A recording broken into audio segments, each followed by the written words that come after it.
यह आख्यान निर्मल, सभी पापों को दूर करने वाला, धन तथा यश प्रदान करने वाला, आयु की वृद्धि करने वाला तथा संपूर्ण मनोरथों को पूर्ण करने वाला है। हे तात, जो सावधान होकर इसको सुनता है अथवा सुनाता है, वह इस लोक में सब प्रकार का सुख भोग कर अंत में मुक्ति प्राप्त कर लेता है। नमस्ते, मैं शैलजा अपने चैनल पर आपका हार्दिक स्वागत करती हूँ। आशा करती हूँ आप सब स्वस्थ एवं प्रसन्न होंगे।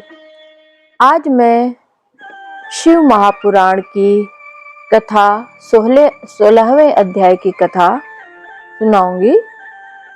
कथा है यक्षेश्वर अवतार का वर्णन, भगवान शिव के यक्षेश्वर अवतार का वर्णन। तो कथा शुरू करते हैं। श्री परमात्मने नमः। सेव्य सेव्य सदा सेव्य शंकर सर्व दुख हरता। नंदीश्वर बोले, हे मुनीश्वर, अब आप भगवान शंभु के यक्षेश्वर अवतार को सुनिए, जो अहंकार से युक्त जनों के गर्व को नष्ट करने वाला तथा सज्जनों की भक्ति का संवर्धन करने वाला है। पूर्व काल में महाबलवान देवता एवं दैत्यों ने अपने अपने स्वार्थ के लिए आपस में भली भांति संधि कर अमृत प्राप्त करने के लिए क्षीर सागर का मंथन किया था। जब देवता एवं दानव अमृत के लिए क्षीर सागर का मंथन कर रहे थे, तो सर्वप्रथम समुद्र में विद्यमान अग्नि से कालाग्नि के समान विष निकला। हे तात, उस विष को देखते ही समस्त देवता और दानव भय से व्याकुल हो गए और वे भागकर शीघ्र ही शिव जी के शरण में आए। शिव जी के शरण में गए। विष्णु सहित सभी देवता समस्त देवताओं के शिखामणि स्वरूप उन शिव जी को देखकर सिर झुकाकर उन्हें प्रणाम करके भक्ति पूर्वक उनकी स्तुति करने लगे। उससे प्रसन्न होकर भक्त वत्सल भगवान सदाशिव ने देवता एवं दानवों को पीड़ित करने वाले उस महाघोर विष का पान कर लिया। पिए गए उस महाभयानक विष को उन्होंने अपने कंठ में ही धारण कर लिया। उससे वे प्रभु अत्यंत सुशोभित हुए और नीलकंठ नाम वाले हो गए। उसके पश्चात शिव जी के अनुग्रह से विष के दाह से मुक्त हुए देवताओं एवं असुरों ने पुनः समुद्र का मंथन किया। हे मुने, इसके बाद देवता एवं दानवों के प्रयत्नों से मथे गए समुद्र से अनेक रत्न निकले और अमृत जैसा यह उत्तम पदार्थ भी उसी में से निकला। किंतु विष्णु की कृपा से देवताओं तथा असुरों में से केवल देवता ही उसे पी गए, असुर नहीं। तब यह महान रत्न उनके बीच द्वेष का कारण बन गया। हे मुने, देवों और दानवों में भीषण द्वंद्व युद्ध प्रारंभ हुआ। तब राहु से पीड़ित हुए चंद्रमा उसके भय से संतप्त होकर भाग खड़े हुए और भय से व्याकुल होकर शिव जी के शरण में उनके भवन गए एवं प्रणाम करके रक्षा कीजिए, रक्षा कीजिए, इस प्रकार कहते हुए उनकी स्तुति करने लगे। तब सत्पुरुषों को अभय प्रदान करने वाले भक्त वत्सल भगवान तथा सर्व व्यापक शिव जी ने शरण में आए हुए चंद्रमा को अपने मस्तक पर धारण कर लिया। तदंतर चंद्रमा का पीछा करता हुआ राहु भी वहां आया और उसने सर्वेश्वर शिव जी की भली भांति प्रणाम करके आदर पूर्वक प्रिय वाणी से उनकी स्तुति की। शिव जी ने उसका अभिप्राय जानकर पूर्व में विष्णु के द्वारा काटे गए उसके केतु संज्ञक सिरों को अपनी मुंडमाला में पिरोकर गले में धारण कर लिया। इसके बाद उस युद्ध में सभी असुर देवताओं से पराजित हो गए। अमृत का पान करके सभी महाबली देवगणों ने विजय प्राप्त की। विजय प्राप्त कर लेने पर शिव जी की माया से मोहित हुए विष्णु आदि देवताओं को अत्यंत अहंकार हो गया। वे अपने अपने बलों की प्रशंसा करने लगे। हेम ने उसके बाद गर्भ को चूर करने वाले सर्वाधीश वे भगवान शंकर यक्ष का रूप धारण कर जहां देवगण उपस्थित थे वहां शीघ्र गए। गर्भ का नाश करने वाले यक्ष पति रूपी महेश ने विष्णु आदि देवगणों को देखकर अत्यंत गर्वयुक्त मन से उनसे कहा। यक्षेश्वर बोले, हे देवताओं, आप सभी यहाँ एकत्र होकर इसके लिए किस लिए खड़े हैं? मैं इसका कारण पूछ रहा हूँ, आप लोग बताएं। देवता बोले, हे देव, यहाँ देव दानवों में भयंकर विकट संग्राम छिड़ा हुआ था, जिसमें समस्त असुर विनष्ट हो गए और जो बचे थे वे भागकर चले गए। हम सब बड़े पराक्रमी दैत्यों को मारने वाले तथा बड़े बलशाली हैं। हमारे समक्ष तुच्छ बल वाले वे क्षुद्र दैत्य भला किस प्रकार टिक सकते हैं? नंदीश्वर बोले, देवताओं की गर्भ भरी यह बात सुनकर गर्भ का नाश करने वाले यक्ष रूपी महादेव ने यह वचन कहा। यक्षेश्वर बोले, हे देवगणों, आप सभी लोग आदर पूर्वक मेरी बात सुनिए। मैं आप सबके गर्व का नाश करने वाला यथार्थ वचन कह रहा हूँ, असत्य नहीं। आप लोग इस प्रकार का अहंकार मत कीजिए। सबका रचयिता और संहार करता स्वामी तो कोई दूसरा ही है। आप लोग उन महादेव को भूल गए और निर्बल होकर भी अपने बल का वृथा घमंड करते हैं। हे देवगण, अपने महान बल को जानते हुए आप लोगों को यदि घमंड है तो आप लोग मेरे द्वारा रखे गए इस तिनके को अपने उन शस्त्रों से काटें। नंदीश्वर बोले, ऐसा कहकर सत्पुरुषों की गति देने वाले यक्ष रूपी महादेव जी ने उन देवताओं के आगे एक तिनका फेंक दिया, जिसके द्वारा उन्होंने सभी देवताओं का मद दूर कर दिया। इस तिनके को काटने के लिए अपने को वीर मानने वाले विष्णु आदि सभी देवताओं ने अपने पुरुषार्थ का प्रयोग करके उसके ऊपर अपने अपने अस्त्र को चलाया, किंतु मूढ़ों के गर्व का नाश करने वाले भगवान शिव के प्रभाव से उन देवताओं के वे अस्त्र शीघ्र ही बेकार हो गए। तब देवताओं के आश्चर्य को दूर करने वाली आकाशवाणी हुई कि हे देवताओं, ये यक्ष रूप में सबके अहंकार का अपहरण करने वाले सदाशिव ही है। ये परमेश्वर ही सबके कर्ता भर्ता और संहर्ता है। इन्हीं के बल से सभी जीव बलवान हैं, अन्यथा नहीं।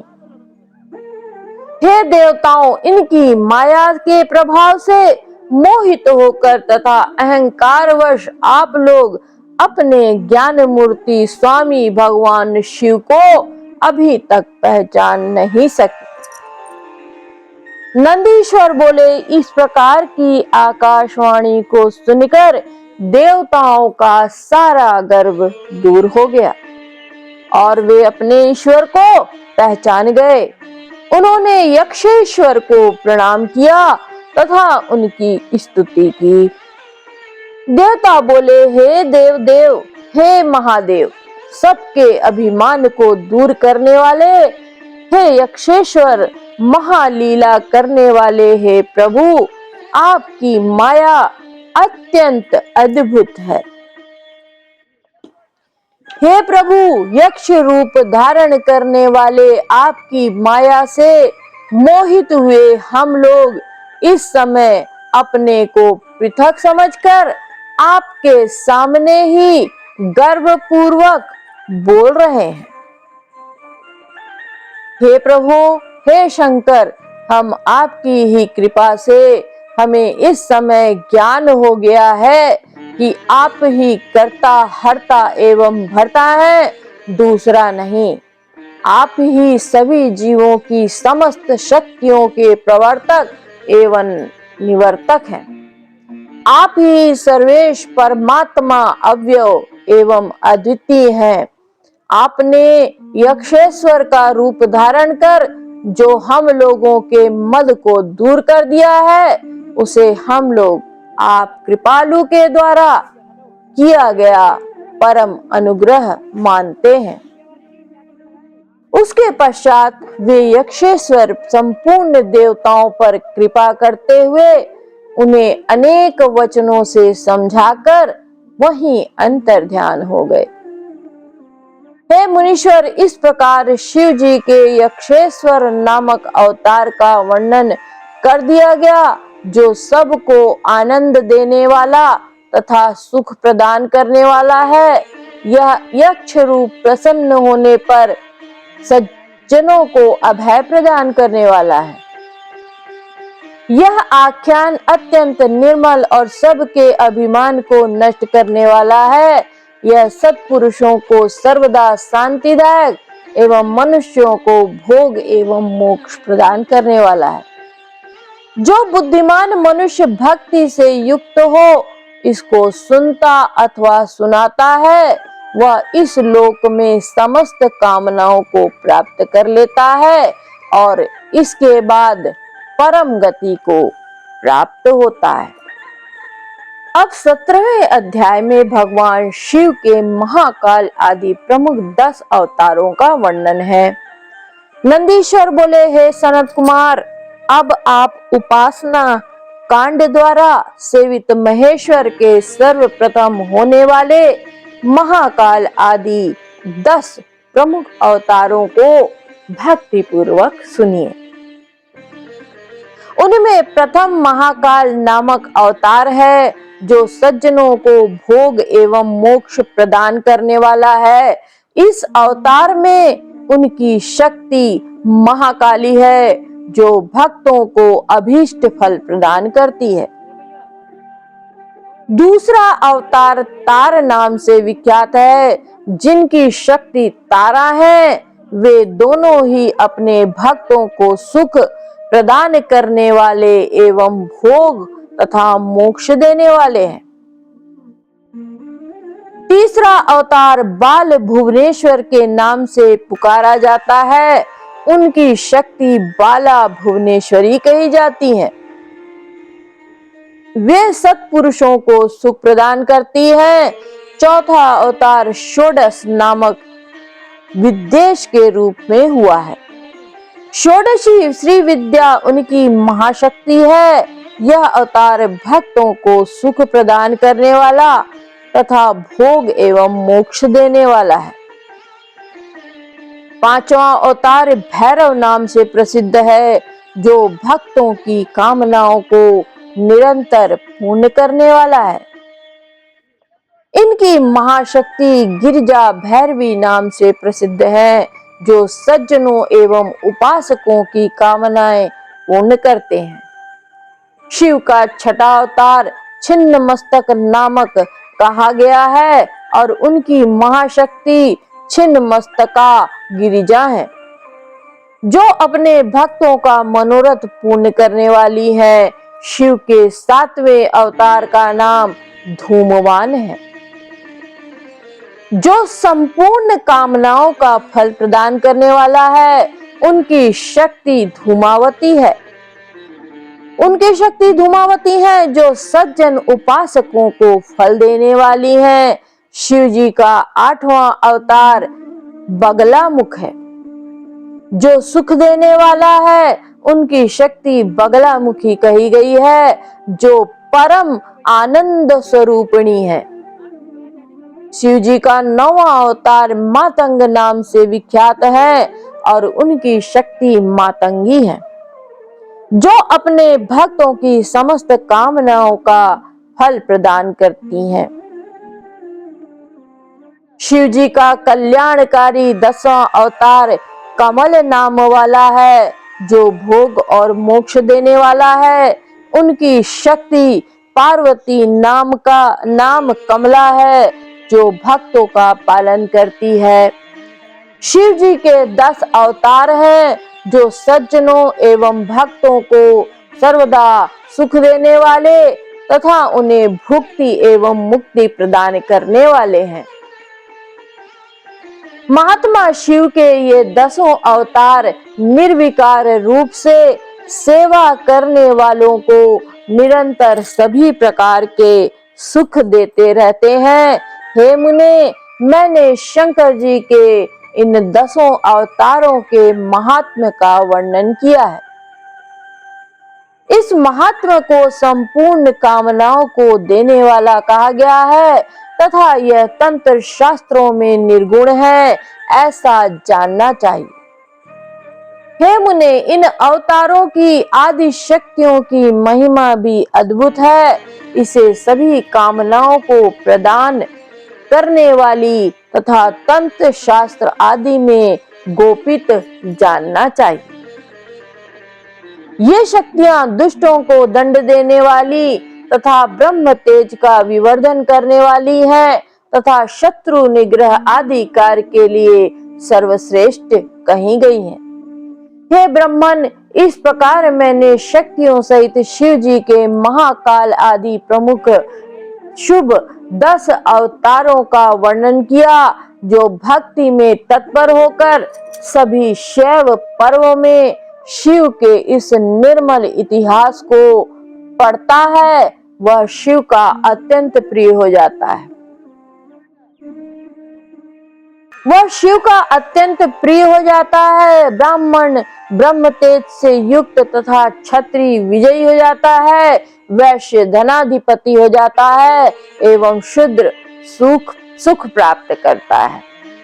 अपने धर्म में स्थित होकर इस चरित्र को सुनने वाले शिव भक्त सुखी हो जाते हैं और वे विशेष रूप से शिव के भक्त हो जाते हैं। अब 18वें अध्याय में शिव जी के 11 रुद्रावतारों का वर्णन है। नंदीश्वर बोले, हे सनत कुमार, अब शिव जी के उत्तम 11 अवतारों को सुनिए, जिन्हें सुनकर मनुष्य को असत्य आदि से उत्पन्न होने वाला पाप पीड़ित नहीं करता है। पूर्व काल की बात है, दैत्यों से पराजित होकर इंद्र आदि देवता भय से अपनी अमरावती पुरी छोड़कर भाग गए थे। दैत्यों से पीड़ित वे देवता कश्यप के समीप गए और अत्यंत विनम्रता के साथ हाथ जोड़कर व्याकुल चित्त होने प्रणाम किया। भली भांति उनकी स्तुति करके सभी देवताओं ने आदर पूर्वक प्रार्थना कर अपने पराजय जन्य दुख को निवेदन किया। हे तात, उसके बाद शिव में आसक्त मन वाले उनके पिता कश्यप देवताओं का दुख सुनकर कुछ दुखी हुए, कुछ तो दुखी हुए पर अधिक नहीं, क्योंकि उनकी बुद्धि शिव में निरत थी। हे मुने, शांत बुद्धि वाले उन मुनि ने देवताओं को आश्वस्त करके धैर्य धारण करके अत्यंत प्रसन्नता पूर्वक विश्वेश्वरपुरी काशी की ओर प्रस्थान किया। वहां गंगा के जल में स्नान करके श्रद्धा से नित्य क्रिया करके उन्होंने पार्वती सहित सर्वेश्वर प्रभु विश्वेश्वर का पूजन किया तथा देवगणों के कल्याण की कामना से शिव की प्रसन्नता हेतु श्रद्धा युक्त हो लिंग की स्थापना कर कठोर तप करने लगे। हे मुने, इस प्रकार शिव के चरण कमलों में आसक्त मन वाले उन धैर्यवान महर्षि को तप करते हुए बहुत समय बीत गया। तब सज्जनों के एकमात्र शरण दीन बंधु भगवान शिव अपने चरण कमलों में आसक्त मन वाले उन ऋषि को वर देने के लिए प्रकट हुए। भक्तवत्सल शिव जी ने अति प्रसन्न होकर अपने भक्त मुनि श्रेष्ठ कश्यप से वर मांगिए ऐसा कहा। उन महेश्वर को देखकर देवगण के पिता कश्यप ने हर्षित हो उन्हें प्रणाम किया और हाथ जोड़कर प्रसन्न चित्त होकर उनकी स्तुति की। कश्यप जी बोले, हे देवदेव, हे महेशान, हे शरणागत वत्सल, आप सर्वेश्वर परमात्मा ध्यानगम्य अद्वितीय एवं अविनाशी हैं। हे महेश्वर, आप बलवानों का निग्रह करने वाले, सज्जनों को शरण देने वाले, दीन बंधु, दया सागर एवं भक्तों की रक्षा करने में दक्ष बुद्धि वाले हैं। ये सभी देवता आपके हैं और विशेष रूप से आपके भक्त हैं। हे प्रभु, इस समय ये दैत्यों से पराजित हो गए हैं, अतः आप इन दुखियों की रक्षा कीजिए। विष्णु भी असमर्थ हो जाने पर आपको ही बारंबार कष्ट देते हैं, इसलिए देवता भी मानो असहाय होकर अपना दुख प्रकट करते हुए मेरी शरण में आए हुए हैं। हे देव देवेश, हे देवगण के दुख का निवारण करने वाले, मैं आपको प्रसन्न करना चाहता हूँ। अतएव देवताओं के अभिष्ट को पूर्ण करने के लिए काशीपुरी में आकर आपके लिए तपस्या कर रहा हूँ। हे महेश्वर, मैं सब प्रकार से आपकी शरण में प्राप्त हुआ हूँ।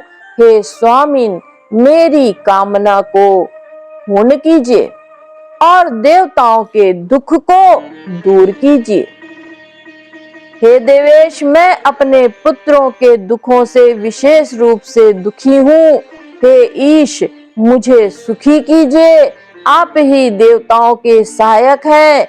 हे नाथ, देवता तथा यक्ष महाबली दैत्यों से पराभव को प्राप्त हुए हैं, अतः हे शंभो, आप मेरे पुत्र के रूप में अवतीर्ण होकर देवताओं को आनंद प्रदान कीजिए।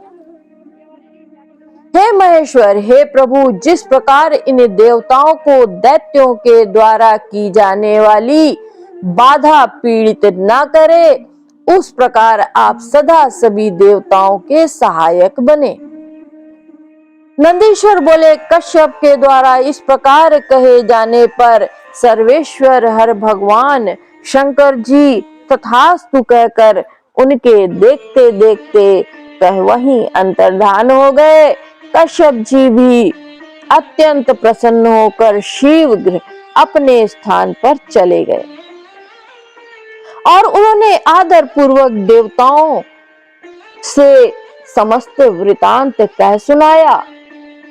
उसके बाद सहर्ता शंकर जी ने अपना वचन सत्य करने के लिए निमित्त 11 रूप धारण कर कश्यप से उनकी सुरभि नामक पत्नी के गर्भ से अवतार ग्रहण किया। उस समय महान उत्सव हुआ और सब कुछ शिवमय हो गया। कश्यप मुनि सहित सभी देवता भी बहुत प्रसन्न हुए।